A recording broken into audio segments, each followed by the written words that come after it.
BTC बिसायख'थिया जेसेनो खाथिसिन सफैदों एसेनो राजखान्थिनि दोहौ।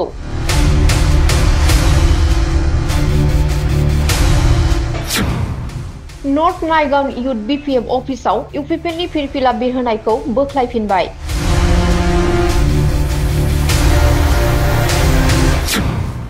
बिपिएफ दोलोनि सोद्रोमाफोरा इउपिपिएल दोलोआव जयनिं जाहैदोंमोन, नाथाय फिन बिपिएफ दोलोआव गुस्लायनाय फैगोन खोमा साननानै जोङो इउपिपिएलआव जगदान जाहैदोंमोन। खिन्थु थांनानै जोङो बुजिबायदि इउपिपिएलनि माखासे साननाय हनायफ्रा गोरोबा जोंनि बिपिएफनि जयनिं जायोब्ला बिसोरनो थाखा फैसा लांजोबगोन, बेफोरबायदि मोनसे सिन्था जारिमिन दं बिसोरनाव। थांनाय 13 फेब्रुआरि खालारखालि बावखुंग्रि बिटिसि बियाबनि सिङाव थानाय नर्थ नायगाव इउथ बिपिएफ अफिसाव थानाय बिपिएफनि सोद्रोमाफोरा प्रमद बर'नि नुजाथिनायाव जयनिं जाहैदोंमोन आरो बेजों लोगोसे नर्थ नायगाव इउथ बिपिएफ अफिसावबो इउपिपिएलनि फिरफिला बिरहोदोंमोन। नाथाय इउपिपिएल दोलोनि आसार खान्थिखौ मोजां मोनैनि थाखाय नर्थ नायगाव इउथ बिपिएफ अफिसाव इउपिपिएलनि फिरफिलाखौ बोख्लायनानै थांनाय हराव हाग्रामा महिलारि दैदेननाय बिपिएफ दोलोनि फिरफिलाखौ बिरहोफिनो।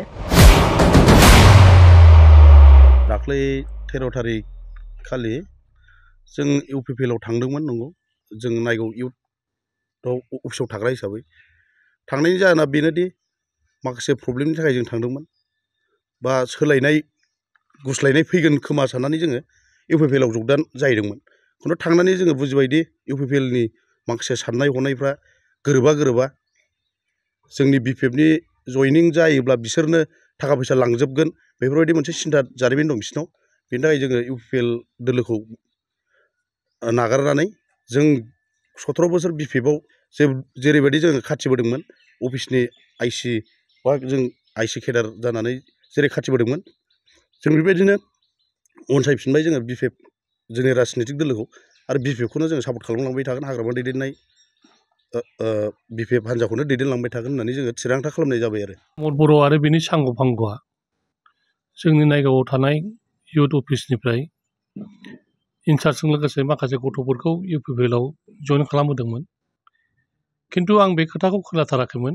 आङो मैयासो थांनानै बे गथ'फोरखौ गासिबो जोंहा ज' मावलायफिननांगौ होननानै आं अनुरद खालामहैदोंमोन, आरो बिथांमोना आंनि बाथ्राखौ खोनानानै ज' सावरायनानै दिनैनिफ्राय बिसोरो इउपिपिएल नंला, बिपिएफआवनो साफा वार्कार हिसाबै जोंजों थाफिनबाय। आरो फ्लेटखौबो जेराव माने ट्रेक्टरनि फ्लेट बोखोबायमोन, बे ट्रेक्टरनि फ्लेटखौ बोख्लायनानै दिनै नांगोलनि फ्लेटखौ बोखोफिननाय जाबाय।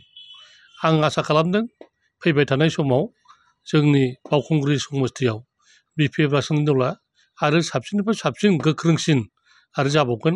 प्रमद बर'आ जेखौ सानदों जोंनिफ्राय मानसि बख' लांनो, बे जेब्लाबो जानाय नङा।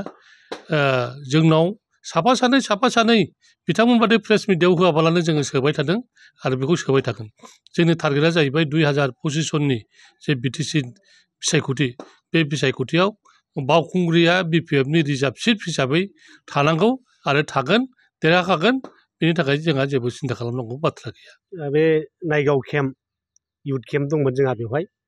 दा बे केम्पनि गासिबो जोंनि मावथि लोगोफोरखौ, इउथनि दैदेनगिरिफोरखौ थांनाय 13 थारिखआव खाम्फा बरगयारि आरो बिथांनि माखासे सामसाफ्रा जबरदस्त बिथांमोनखौ बायदिसिना होगोन होननानै लब देखायनानै थाखा फैसा होगोन, साख्रि बाख्रि होगोन, बेबायदि लब देखायना लाना थांदोंमोन।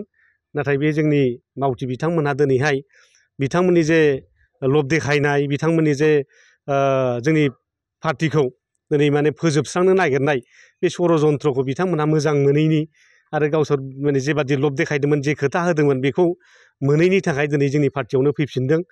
दिनै बुंनो हायो जे जोंनि क'क्राझाराव इउपिपिएल हिसाबै जेबो गैखाया, जेबो खामानि गैया बिस्रा। थांनाय बिटिसि इलेक्सनावबो क'क्राझाराव देरहाखायाखै आरो एमपि इलेक्सनावबो क'क्राझाराव देरहाखायाखै बिथांमोनहा। दा इउपिपिएल हिसाबै जोंनाव जेबो गैया। दा बिथांमोनहा बेखौ मिथिनानै जोंनि बिपिएफनि गोहोखौ दिनै धंस' खालामनायनि थाखाय बिराद षड़जन्त्र खालामगासिनो दं। इउथ केम्प गिदिंबाय थायो बिथांमोनहा, जोंनि इउथ्सफोरखौ फन हरबाय थायो। दा बिदिनो धंस' खालामनाय षड़जन्त्रखौ दिनै खालामबाय थादों आरो मालाय। दा बेवहाय जोंनि वार्कारफ्रा गासिबो थिगैनो दंजोबो, बिथांमोनखौ रावबो लांनो हाया, बिपिएफ दोलोखौ धंस' खालामनो हाया।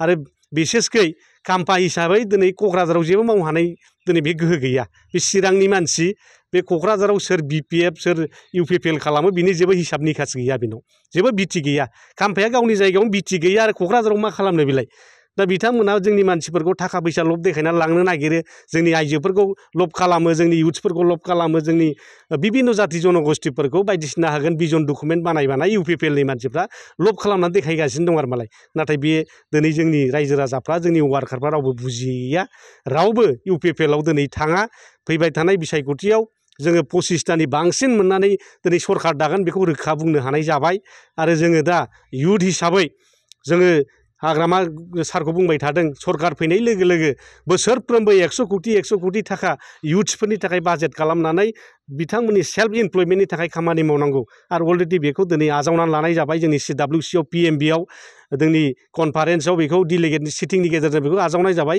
गतिके बिनि गेजेरजोंनो जों फैबाय थानाय सरकाराव जोङो इउथ्सफोरनि थाखाय सेल्फ इमप्लयमेन्टनि थाखाय बेखिनि थाखाखौ बाहायगोन आइजोफोरनि थाखाय 50 कोटि थाखा बाहायगोन दिनै सेनियर सिटिजेनफोरनि थाखाय बोसोराव 10 कोटि थाखा बाहायगोन दिनै मोजां फरायसाफोरनि थाखाय दिनै बिथांमोननो राङारि अनसुंथाइ होनायनि बेबस्था बेफोरखौ खालामनाय जागोन डक्टर इन्जिनियार फरायनो BTCनिफ्राय दिनै माने थाखा फैसा सहाय खालामनाय जागोन दिनै बेबादिनो MA MPhil PhD डिग्रि खालामनो थाखाय BTCनिफ्राय दिनै रांखारि दिनै अनसुंथाइ हरनाय जागोन बेबादि गोबांथार दिनैहाय माने माखासे पलिसिफोरखौ लानानै दोनखाबाय गतिके जोंनि इउथ्सफ्रा दिनै माने खुनु गोनो गोथो जानो नाङा जोंनि बे BPFआव थानानै जों सरकारखौ जेरैखिजाया जिहेथु जाखागोन ओंखायनो इउथ्सफोरनि थाखाय वेलफेयारनि थाखाय जों खामानि मावगोन दा बेहाय खुनु सन्देह गैया